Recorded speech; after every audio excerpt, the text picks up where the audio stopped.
Sahabat Lapo Cabia, ikuti cerita bersambung Manusia Harimau Merantau Lagi. Selamat mendengarkan. Dendam Mbah Penasaran yang selalu yakin bahwa ia tak terkalahkan oleh manusia, setan, atau jin manapun, membakar hati dan membuat wajah 300 tahunnya yang amat cantik itu memerah. Kemerah-merahan yang membuat dirinya justru tambah cantik dan menarik. Ia bertekad untuk membalas. Masa pembalasan pasti akan tiba. Ki Ampuh, murid durhaka yang tak tahu diri itu, mustahil akan menetap di Sumatera. Sebenarnya, ia ingin membalas segera. Tetapi dengan segala perhitungan, ia menganggap bahwa ketergesa-gesaan tidak bijaksana. 4 makhluk itu tak terkalahkan olehnya. Di Tapanuli sana, entah ada beberapa banyak jin dan jembalang serta manusia bukan harimau tulen, semacam Jalubuk, Raja Tigor, Datuk Nan Kuniang, dan Erwin. Bagi Mbah Penasaran, bertarung untuk menemui ajal adalah suatu kebodohan. Hanya orang kalap yang melakukan tindakan bodoh, dan ia bukan wanita kalap. Sayang, umurnya yang sudah melebihi 300 tahun kalau harus ditamatkan di Sumatera sana. Ia sudah memutuskan niat untuk membinasakan Ki Ampuh, Jalubuk, Raja Tigor, Sultan Tabiang Jurang, dan Datuk Nan Kuniang. Untuk Erwin, ia punya niat khusus. Ia akan tundukkan laki-laki yang ganteng, bukan sembarang ganteng itu. Ia akan bertapa lagi, memanggil semua orang halus untuk mempertinggi ilmunya. Waktu berangkat meninggalkan Pulau Jawa, taulah Ki Ampuh betapa hebat ilmu makhluk-makhluk dari Sumatera ini. Mereka bukan naik kapal laut atau udara, pun tidak lenyap begitu saja lalu berada di Muara Sipongi, kampung asli Raja Tigor dengan anak dan cucunya. Raja Tigor mencecahkan sebelah kakinya ke air laut di pantai barat Banten, yang diikuti oleh kerabat dan sahabatnya Ki Ampuh, karena begitulah perintah Raja Tigor. Tengadahkan tangan kalian dan kusukkan pikiran, kata Raja Tigor lagi.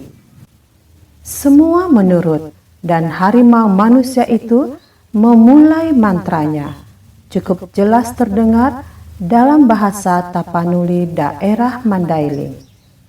Hai air laut yang merupakan bagian terbesar dari permukaan bumi, yang menghubungkan negara dengan negara dan manusia dengan sesamanya, yang memberi nafkah kepada ratusan juta insan di bumi, yang punya sifat baik dan ganas melebihi raksasa yang terganas.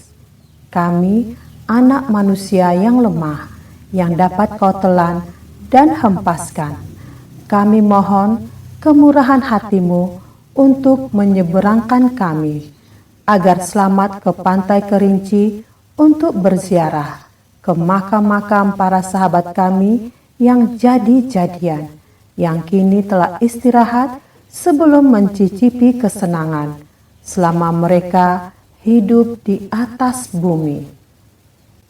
Raja Tigor mulai melangkah, tak terpikir oleh akal memang, berjalan di atas air, bagaikan di atas tanah saja. Setelah masing-masing meninggalkan tepian 7 langkah, mereka hilang dari pandangan mata, dan tak lama antaranya mereka telah berada di Pantai Kerinci, Sumatera Barat. Di mana ini? Tanya Ki Ampuh. Di pulau asal kami, Sumatera. Berapa jauh dari tempat kita berangkat tadi? Kalau terbang dengan pesawat jet, 1,5 jam. Sahut Erwin. Mengapa kita bisa berjalan di atas air? Tanya Ki Ampuh lagi. Dalam api pun bisa, kalau yang menguasai alam semesta ini mengizinkan. Ini yang dinamakan Tapanuli Selatan? Tanya Ki Ampuh ingin tahu. Jalubuk tertawa. Tidak, ini daerah Kerinci yang memiliki harimau-harimau yang sewaktu-waktu menjelma dari manusia, jadi-jadian namanya. Di Jawa juga ada. Berapa jauh lagi Mandailing dari sini? Tepatnya aku tidak tahu. Mungkin antara 700 sampai 800 km. Sementara itu, Raja Tigor meminta kepada anak, cucunya, dan Ki Ampuh agar berdoa syukur, ucapan terima kasih kepada yang mempunyai alam dan terima kasih pula kepada Sang Lautan. Mereka menempuh pantai, lalu masuk ke hutan, kemudian rimba raya, sehingga sampai di sebuah dusun, di mana boleh dikata hanya bahasa Minang yang dipergunakan. Mana dia harimau-harimau siluman itu? Tanya Ki Ampuh. Raja Tigor dan Jalubuk tertawa. Mereka tidak berkeliaran secara terbuka, tetapi mungkin ada di antara orang-orang yang kita jumpai. Jadi-jadian hanya berubah wujud manakala sang manusia menghendaki dan manakala keadaan membuat dia berubah di luar kehendaknya, kata Jalubuk. Ki Ampuh diam. Dia mengetahui banyak tentang ilmu-ilmu hitam. Tetapi kampung ini sungguh suatu kawasan misterius di luar jangkauan hayalannya. Itu dia seorang, ataukah seekor? Sesuka hatimulah mengatakannya, kata Raja Tigor. Dia tidak menunjuk, tetapi dengan pandangan matanya. Ki Ampuh mengerti orang mana yang dimaksud Raja Tigor. Sama saja seperti orang biasa. Sepintas lalu begitu. Bahkan kalau diamati betul-betul pun sama. Kalau orang tidak tahu di mana letak kelainannya, yang sangat minim. Kata Erwin menyertai pembicaraan ketiga orang yang jauh lebih tua dari dirinya itu. Bagaimana membedakannya? Tanya Ki Ampuh. Antara lain di bawah hidungnya, rata saja. Sedangkan manusia biasa tentu mempunyai semacam parit, walaupun tidak dalam. Kalau orangnya memelihara kumis, tentu tak kelihatan. Kata Ki Ampuh. Hanya itukah? Tidak, ada lagi perbedaan lain. Sinar matanya. Di tengah-tengah bola matanya ada semacam warna, biasanya agak kekelabuan. Lalu pandangannya sayu. Dengan kesayuannya itu, ia bisa memukau manusia biasa. Semacam hipnotisme. Kalau ia gunakan kekuatan gaibnya, orang yang dipandang tentu tunduk. Tidak bisa menentang kekuatan mata sayu itu. Berapa banyak jadi-jadian semacam itu di Kerinci? Tanya Ki Ampuh. Tidak ada orang yang tahu berapa jumlah yang tepat. Raja Tigor yang sahabat Sultan Tabiang Jurang lalu menceritakan bahwa manusia jadi-jadian yang kadangkala menjadi harimau juga tidak selalu berbuat jahat, tidak selalu haus darah. Makhluk yang punya nasib lain ini bukan pemakan daging manusia atau hewan lainnya sebagai harimau biasa. Hanya sewaktu-waktu iblis di dalam dirinya minta darah, merasa dahaga. Dalam hal begitu, maka atas kehendaknya atau luar keinginannya, ia akan berubah wujud menjadi harimau. Perubahan itu berlangsung perlahan, tidak serta-merta. Kalau jadi-jadian sudah berubah jadi harimau, maka ia mungkin akan membunuh. Tidak selalu, bukan untuk daging, tetapi semata-mata untuk darah dan kadang-kadang juga untuk isi perut korbannya. Yang paling disukai oleh harimau jadi-jadian ialah anak-anak kecil. terutama yang masih bayi. Ia akan menghisap habis darah sang bayi dan kadangkala disertai dengan mengeluarkan lalu memakan isi perutnya. Tetapi yang seringkali kejadian ialah menghisap darah sampai kering dari tubuh sang korban, sehingga yang jadi mangsanya itu menjadi pucat dan dingin bagaikan es. Hanya bayi?